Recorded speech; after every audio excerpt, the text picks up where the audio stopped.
안녕하세요. 상쾌한 배변 배진성 변호사입니다. 변호사님, 이번에 초밥 시켜놓고 차갑다고 환불한 사건이 뉴스에 나왔더라고요.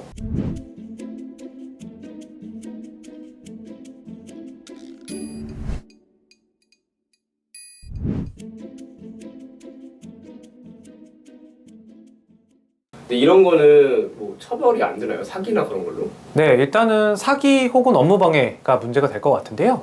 그래도 굳이 둘 중에 하나를 고르자면 사기 쪽이 조금 더 문제가 될 것 같습니다. 일단 기본적으로 환불이라는 것은 받은 음식을 돌려주고 이제 내가 낸 금액만큼 받아가는 개념인데 뭐 한두 점 정도 먹은 경우, 이 경우는 뭐 사기에 해당하거나 어떤 범죄가 된다고 보기는 어려울 것 같은데요. 근데 말씀 주신 경우처럼 뭐 초밥 막 한 20개 중에서 막 15개 위에 회를 다 먹어놓고서 그거를 환불 요청하는 것은 사실은 사기에 해당할 가능성이 있어 보입니다. 상대방을 기망해서 초밥을 그대로 돌려줄 것처럼 얘기를 하고 돈을 받은 경우에 해당하기 때문에 사기죄에 해당할 여지가 충분히 있어 보입니다. 뭐 이물질이 나왔다고 고객이 뭐 컴플레인을 제기해서 환불을 해주시는 업주분들이 많이 있는데요. 사실은 이 이물질이 제일 애매한 사안입니다. 그 제조 과정에서 음식 조제 과정에서 들어갔는지 아니면은 고객이 뭐 열어서 먹는 과정에서 들어갔는지 밝혀낼 수 있는 방법은 사실상 거의 없거든요. 그렇죠. 업주 입장에서는 이걸 어떻게 해야 되지? 라는 생각을 많이 하실 텐데 기본적으로는 좀 악의적인 분들을 제외하고는 이물질이 나왔을 경우에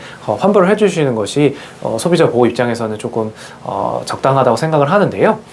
악성 소비자라고 저희가 표현하는데 이물질이 나왔다고 여러 음식점에 음식을 시키고 환불을 요청하고 이런 경우들이 있다고 합니다. 민사적인 문제가 아니라 형사적인 사기에 해당할 여지가 꽤 있어 보입니다. 이물질이 나왔다고 거짓말을 하고 이제 업주들한테 환불을 받았을 가능성이 높기 때문에 이 경우에도 사기가 성립할 여지가 충분히 있어 보입니다. 어플 같은 데 리뷰를 쓰잖아요. 근데 가끔 보면 막 악성 리뷰 같은 것도 좀 보이긴 하거든요. 따로 이렇게 처벌되나요? 악성 리뷰 같은 거 쓰면은?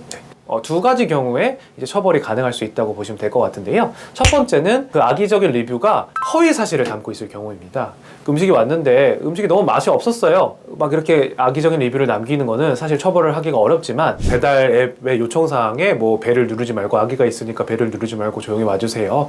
뭐 이런 식으로 이제 요청을 주셔서 뭐 실제 배달 기사가 배를 누르지 않고 잘 이제 놓고 갔는데 배를 눌러서 아기가 깼다느니 이런 허위 사실을 기반으로 악성 리뷰를 작성하는 경우에는 허위사실 적시에 의한 명예훼손이 성립할 수 있고요. 그리고 추가적으로 업무방해도 같이 성립할 여지가 있어 보입니다. 그리고 두 번째 유형은 리뷰에 대한 표현의 자유가 보장되어 있고 이 리뷰가 공공의 이익을 위한 것이라고 기본적으로는 판단이 되지만 이거를 악의적으로 굉장히 뭐 수십 개의 리뷰를 작성한다거나 사실 적시에 의한 명예훼손 혹은 업무방해가 성립할 수가 있습니다. 과도하게 많이 쓰는 경우에는 사실은 이제 소비자의 권리라고 보기보다는 악의 고의가 있어서 이제 형사적인 업무 방해, 사실 적시에 의한 명예훼손 이런 고의성이 인정될 가능성이 높아서 이런 경우에는 또 처벌이 될 수가 있을 것 같습니다. 감사합니다.